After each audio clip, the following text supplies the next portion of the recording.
Yo, ako nga pala si Kota Flex.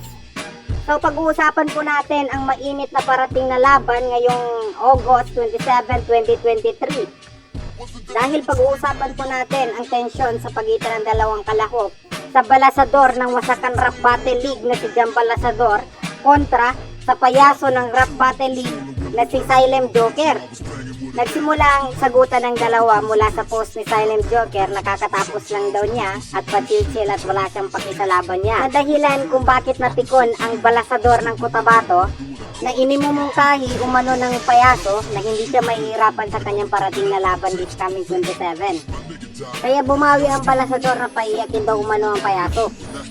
Kumani ito ng iba't ibang reaksyon at mga comments mula sa mga rapper natin dito sa Cotabato at kabilang na doon ang Flip Top MC at isa sa mga bumuo ng Wasakan Rap Battle League na si Mel.